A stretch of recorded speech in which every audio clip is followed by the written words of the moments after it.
당연한 것이 아닌 하나님의 은혜라는 말씀 제목을 가지고 이 시간 말씀을 나누고자 합니다. 교회를 하다 보면은 자주 보이던 물건이 막상 쓰려고 할 때 보이지 않을 때가 참 많이 있습니다.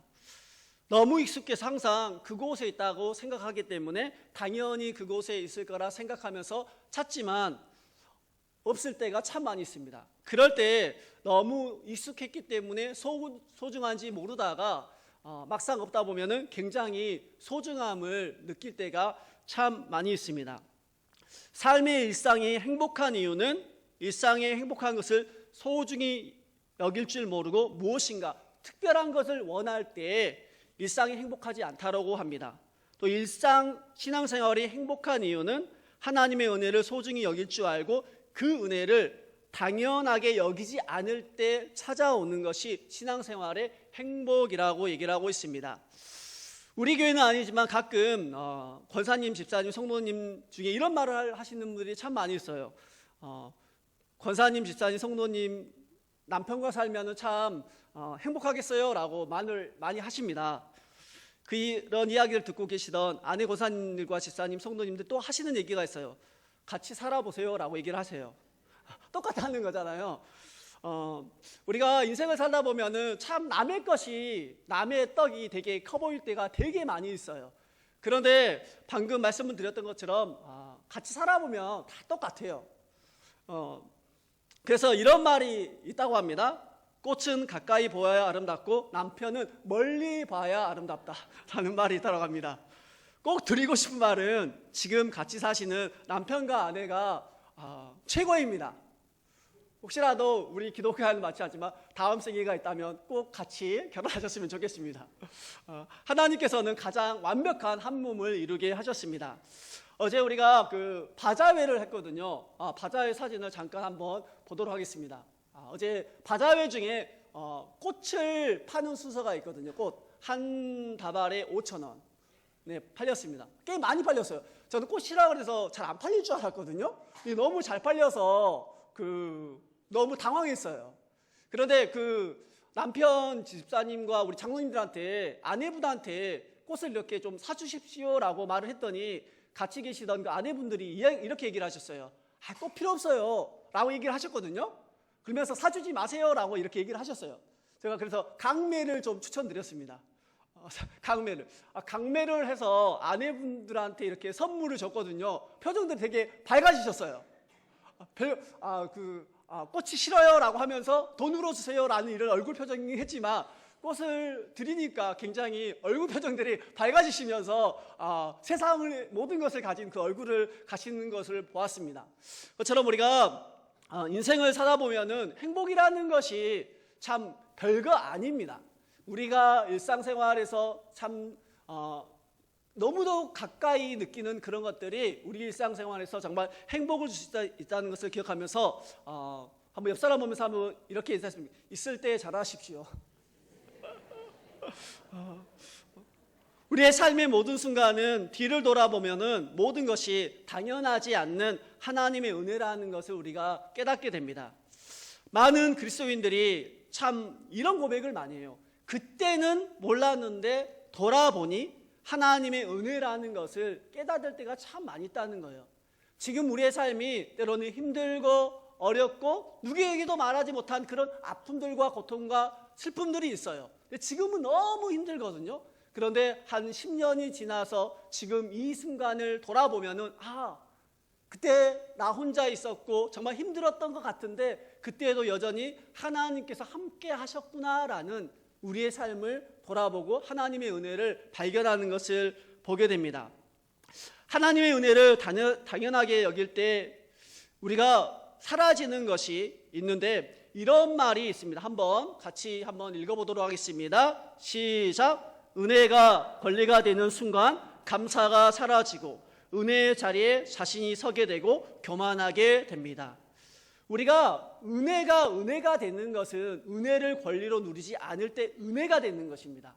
많은 사람들이 하나님이 주신 그 은혜가 너무도 거저 주신 은혜이기 때문에 예수님을 통해서 우리에게 주신 그 거저 주신 은혜이기 때문에 참 값없이 여기면서 그것을 권리로 누리면서 살아갈 때가 너무도 많이 있습니다. 그런데 우리가 반드시 기억해야 될 것은 너무도 값없이 우리에게 주어졌지만 그것은 우리에게 감당할 수 없는 하나님의 은혜라는 것을 기억했으면 좋겠습니다. 그 은혜가 권리가 되는 순간 그 은혜의 자리에 우리가 서게 되고 교만하게 됩니다. 그래서 우리가 인생을 살아가면서 신앙생활을 하면서 가장 중요하게 생각해야 될 것은 모든 것이 하나님의 은혜라는 것을 인정하면서 살아가는 것이 중요합니다. 우리가 제1교회에서 신앙생활하는 것 지금 믿기지는 않겠지만 옆에 앉아 계신 분이 가장 큰 은혜예요. 아닌가 봐요. 다시목사님 아멘을 크게 하셨는데 모든 것이 하나님의 은혜입니다. 이렇게 은혜의 힘을 고백하면서 살아가기를 간절히 소원합니다. 이스라엘 민족은 하나님의 은혜를 은혜로 모르면서 참 살아갈 때가 너무도 많이 있었습니다. 요에서는 여호와의 날을 언급합니다. 여호와의 날은 심판의 날이고 회복의 날이고, 요엘서에서 말하는 여호와의 날은 하나님이 보시는 영으로 새 시대가 열리는 날을 말하고 있는 것을 보게 됩니다. 그런데 여호와의 날을 막연하게 은혜와 회복, 기쁨의 날이라고 맹신했던 그 이스라엘 민족들에게 하나님께서 요엘서 1장을 시작하면서 너희는 이방 민족에게 침입을 받고 바벨론과 아수르를 통해 멸망당할 것이라는 이런 예언의 말씀을 선포하는 것을 보게 됩니다. 막연하게 여호와의 날이 회복의 날이고 기쁨의 날이라고 맹신했던 그런 자들에게 선포되어지는 말씀이 무엇이냐면은 이방인의 침공을 받고 바벨론과 아수르의 멸망을 당할 것이라는 이런 재앙을 선포하게 되는 것을 보게 됩니다.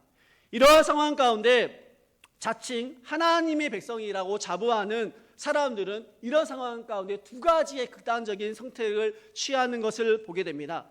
이런 재앙을 통해서 바벨론과 아수르 그리고 이방 민족의 그 침입을 바라보면서 공공의 적을 만들면서 자신의 그 연약함과 하나님 앞에 그 잘못된 모습을 바라보는 것이 아니라 모든 잘못은 저 이방인의 침공 때문이야, 바벨론의 침공 때문이야 라고 돌리면서 책임을 회피하고 책임을 돌리는 사람이 있고, 또 하나는 두 번째 극단적인 행동을 하는데 신앙의 열정으로 현실을 초월해 버리는 사람이 있습니다.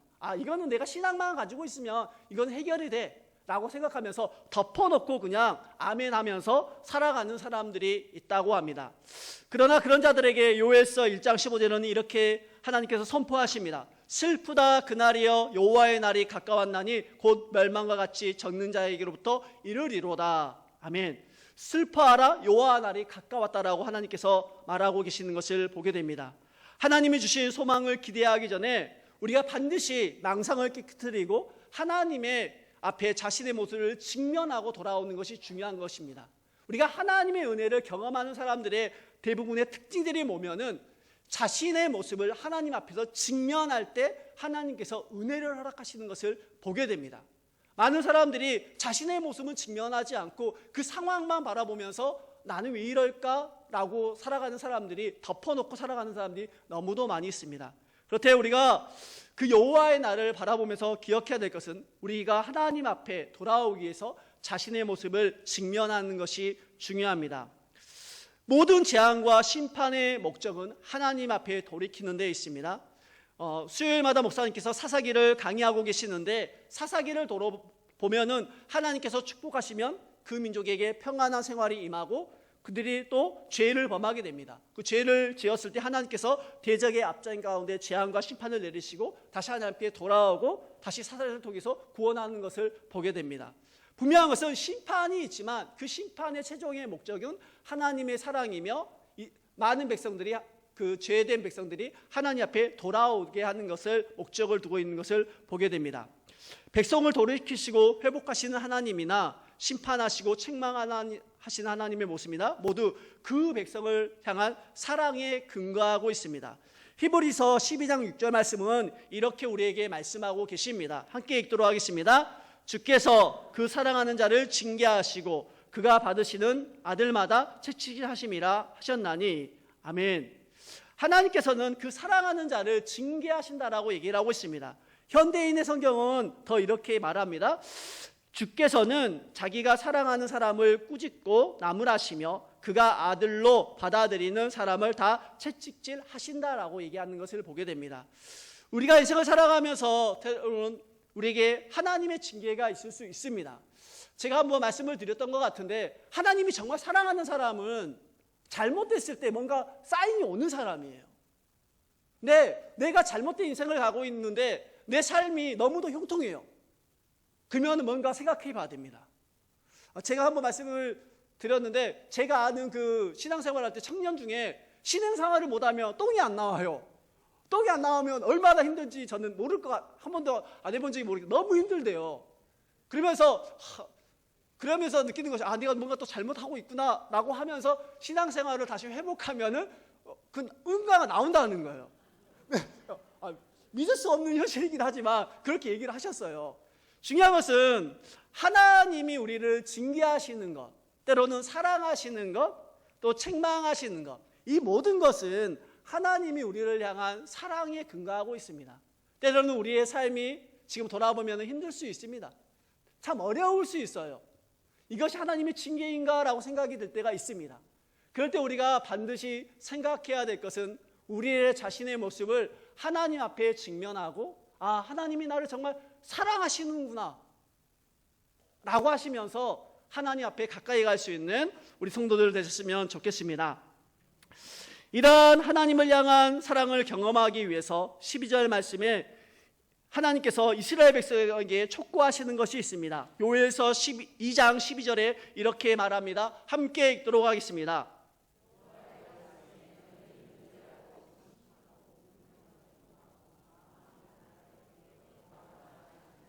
하나님께서 분명한 것은 자신의 모습을 하나님 앞에 직면하고, 하나님이 또 그들에게 촉구하시는 것이 뭐냐면 내게로 돌아오라라고 얘기를 하고 있습니다.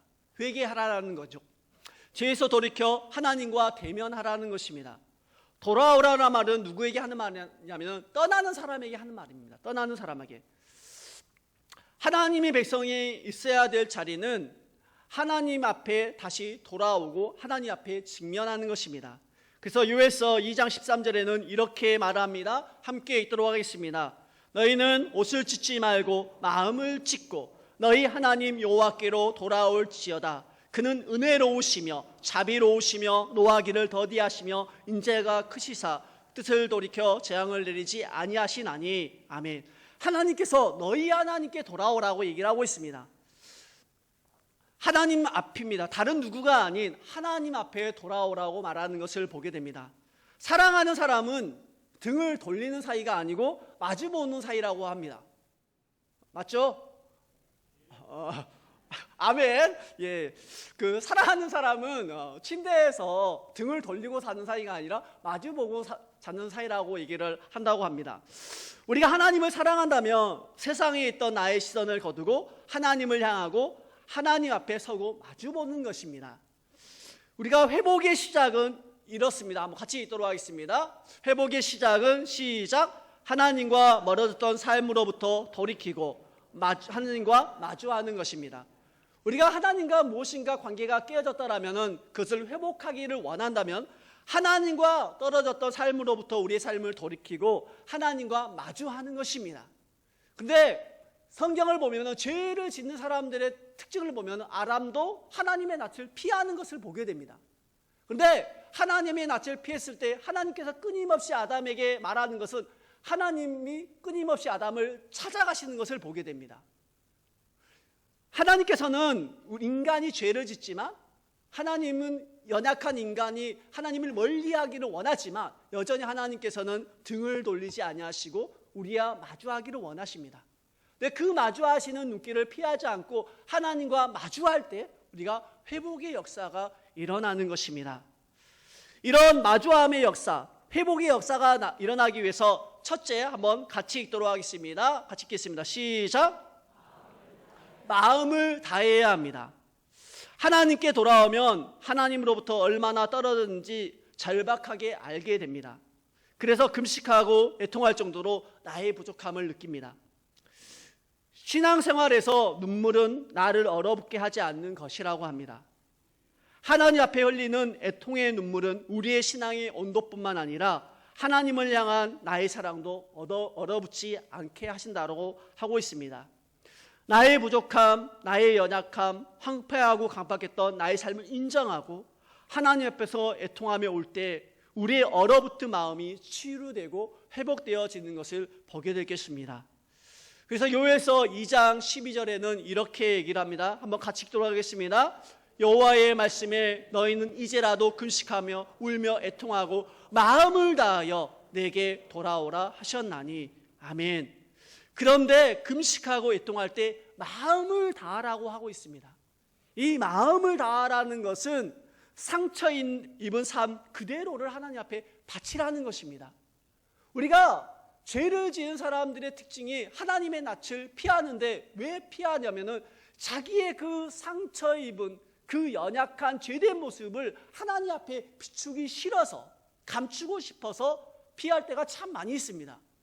그렇지만 그 상처와 그 아픔까지도 싸매시고 먼저 찾아오시고 그것을 용납하시는 분이 하나님이십니다. 그래서 우리가 마음을 다해서 하나님 앞에 나갈 때 회복의 역사가 일어났는데, 마음을 다한다는 것은 상처 입은 여러분의 그 삶을 그대로 바치는 것입니다. 너는 스스로 어떻게 할 수 있는 참담한 그 처지에서 하나님의 은혜를 구하라는 것입니다.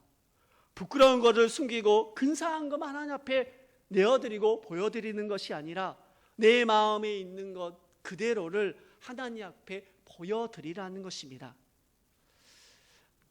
이런 말이 있습니다. 하나님이 우리에게 요구하시는 모습은 완전함이 아닙니다. 마음을 다하는 온전함입니다. 하나님께서 인간에게 완전함을 요구하셨다라면은 우리는 하나님의 은혜를 도저히 입을 수 없는 사람일 것입니다. 그렇지만 하나님께서는 우리에게 완전함을 요구하시는 것이 아니라 마음을 다해 있는 그대로의 모습을 온전함을 원하시는 하나님이십니다.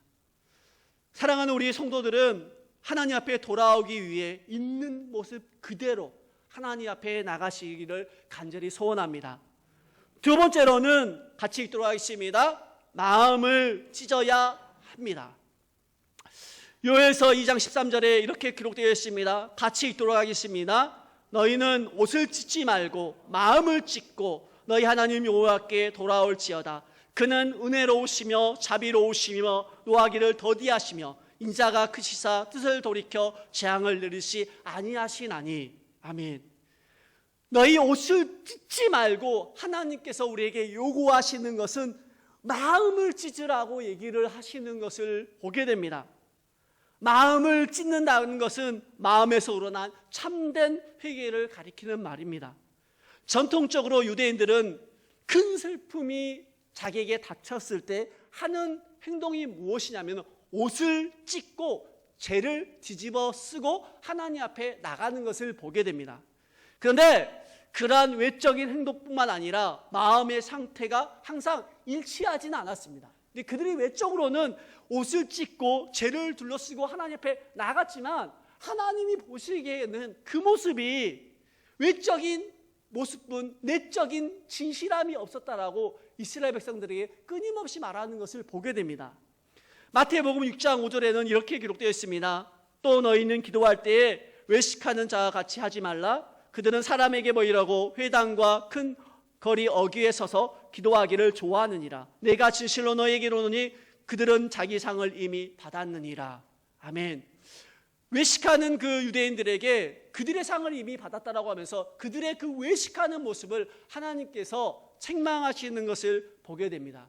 때로는 우리가 하나님 앞에 나갈 때에 참된 회개라는 것은 우리의 그 겉모습만 번지르게 하나님 앞에 드리는 것이 아니라 우리의 그 중심을, 우리의 그 외적인 모습이 아니라 내적인 상태를 하나님 앞에 드릴 때 하나님 앞에 우리가 돌아갈 수 있는 것이고 하나님께서 우리에게 은혜를 주시는 것입니다.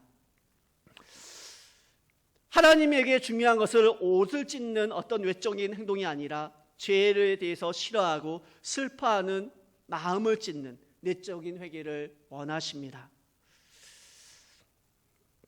여호와께 돌아오기에 하나님과 마주하기 위해 마음을 우리가 다하고 마음을 찢을 때 그러면 우리가 여기서 중요하게 생각해야 될 것은 하나님의 은혜가 임할까입니다. 우리가 하나님 앞에 마음을 다했습니다. 우리의 있는 모습 그대로를 드렸습니다. 또 마음을 찢고 우리의 내적인 그 모습으로 하나님 앞에 나갔습니다. 우리가 애통하고 마음을 다하고 마음을 찢는 회개를 하는 이유는 무엇이냐면 하나님께서 우리가 이렇게 하면 당연하게 은혜를 주실 것이다.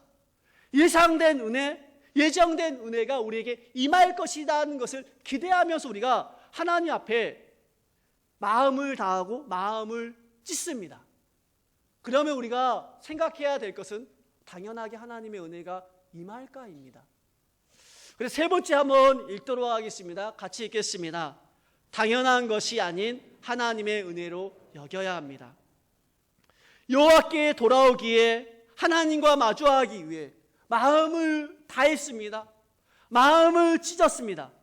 그러면 당연한 하나님의 은혜, 예상된 하나님의 은혜가 당연히 임한다고 생각하는 많은 그리스도인들이 있습니다. 그런데 요엘서 2장 14절에는 이렇게 기록되어 있습니다. 같이 읽도록 하겠습니다. 주께서 혹시 마음과 뜻을 돌이키시고 그 뒤에 복을 내리사 너희 하나님 여호와께 소제와 전제를 드리게 하지 아니하실지 누가 알겠느냐. 세 번역에는 이렇게 기록되어 있습니다. 같이 읽도록 하겠습니다. 행여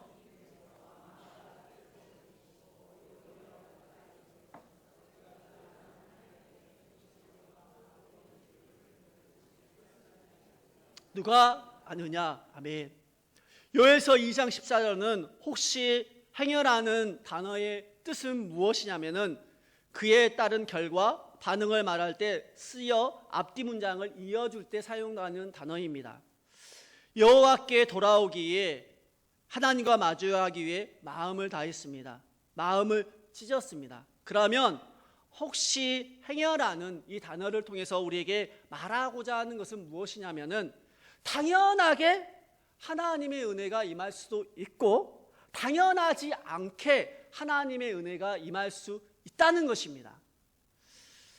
하지만 정말 하나님이 우리를 징계하시고 우리를 채찍질하시는 것은 하나님의 사랑에 근거하기 때문에 혹시 행여 하나님의 은혜가 임할까 하기 위해서 여호와께 돌아오기에 마주하기 위해 마음을 다하고 마음을 찢었을 때 혹시 이 행여가 역시 당연한 하나님의 은혜로 예상된 은혜로 우리에게 다가오는 것을 보게 됩니다. 그래서 요엘서 2장 28절과 29절에는 하나님께서 그 은혜를 이렇게 말하는 것을 보게 됩니다. 같이 읽도록 하겠습니다. 그 위에 내가 내 영을 만민에게 부어주리니 너희 자녀들은 장래일을 말할 것이며 너희 늙은이는 꿈을 꾸며 너희 젊은이는 이상을 볼 것이며 그때 내가 또 내 영을 남중과 여중에 부어주실 것이라. 아멘. 하나님께서는 여호와의 날, 너희들이 마음을 다하고 마음을 찢으면은 여호와의 날에 하나님께서 하나님의 영을 부어주실 거라고 얘기를 하시는 것을 보게 됩니다. 여호와의 날, 곧 하나님이 부어주시는 회복의 영을 기대하며 마음을 다하고 마음을 찢으면은 당연한 하나님의 은혜, 예상된 하나님의 은혜를 구할 때 하나님의 은혜의 영은 역시 당연하게 예상된 은혜로 우리에게 다가옵니다. 그런데 여기서 우리가 깊이 생각해야 될 단어가 있어요. 혹시라는 단어를 통해서 우리가 깊이 생각해야 될 것은 우리가 하나님 앞에 마음을 찢고 마음을 다할 때 역시 하나님의 은혜가 임합니다. 그런데 이 하나님의 은혜가 너무 당연하게 임하기 때문에 하나님의 은혜를 은혜로 여기지 못하며 살아가는 많은 그리스도인들이 있다는 것입니다. 하나님의 은혜가 당연하게 하나님의 은혜로 임할 수도 있고 당연하지 않게 하나님의 은혜로 임할 수 있지만 하나님의 은혜는 당연하게 예상된 은혜로 역시 우리에게 하나님의 은혜가 부어집니다. 그것은 우리가 마음을 찢고 마음을 다 했기 때문에 하나님의 은혜가 우리에게 부어주시는 것이 아니라 우리가 행위를 했고 그렇게 우리가 마음을 찢었기 때문에 하나님의 은혜가 부어졌다라고 생각하는 순간 하나님의 은혜가 되지 않는 것입니다. 그 하나님의 은혜를 은혜로 여기기 위해서는 그것은 하나님의 사랑에 근거한 것이고 하나님께서 우리에게 선물로 주신 은혜라는 것을 기억해야 됩니다. 우리가 그 마음을 다하고 마음을 찢는 그 행위 때문에 하나님의 은혜가 우리에게 부어지는 것이 아니라 하나님이 우리를 사랑하시고 하나님이 우리를 향한 그 선물로 주신 그 은혜 때문에 그 은혜가 우리에게 임한다는 것입니다. 뜻하지 않을 때, 생각하지 않을 때, 선물을 받을 때 가장 큰 우리가 기쁨을 누립니다. 하나님의 은혜가 혹시 당연한 것이 아닌 하나님의 은혜가 아닌 역시 당연한 하나님의 은혜가 되는 순간 하나님과 멀어지는 것을 보게 됩니다. 우리가 신앙생활을 하면서 깊이 생각해야 될 것은 우리가 어떤 행위를 했을 때 분명히 하나님께서 은혜를 부어주십니다. 새벽을 깨우고 힘들고 어려울 때 하나님의 나오는 순간 우리에게 은혜를 부어주십니다. 그때 그 은혜를 부어주실 때 우리가 한 단계 더 깊이 생각해야 될 것은 그 은혜를 부어주시는 분이 하나님이시라는 것, 하나님의 사랑에 근거한다는 것을 기억하면서 하나님의 은혜를 은혜로 여길 줄 아는 우리 성도들 되셨으면 간절히 성도들 되기를 간절히 축복합니다. 한번 이 말을 한번 읽도록 하겠습니다. 같이 읽도록 하겠습니다. 은혜가 권리가 되는 순간 감사가 사라지고 은혜의 자리에 자신이 서게 되고 교만하게 됩니다. 일상을 당연하게 여길 때 나를 보지만 일상을 당연한 것이 아닌 하나님의 은혜로 여길 때 하나님의 일하심을 보게 될 것이며 우리의 삶을 인도할 것입니다. 맥주 감사주의를 보내면서 삶의 모든 순간이 당연한 것이 아닌 하나님의 은혜로 기억하며 2024년도 상반기를 살았다면 하반기도 모든 것이 당연한 것이 아닌 하나님의 은혜임을 기억하며 예배에 참석한 또 온라인으로 예배하는 모든 성도들 되기를 간절히 축복합니다. 기도하시겠습니다.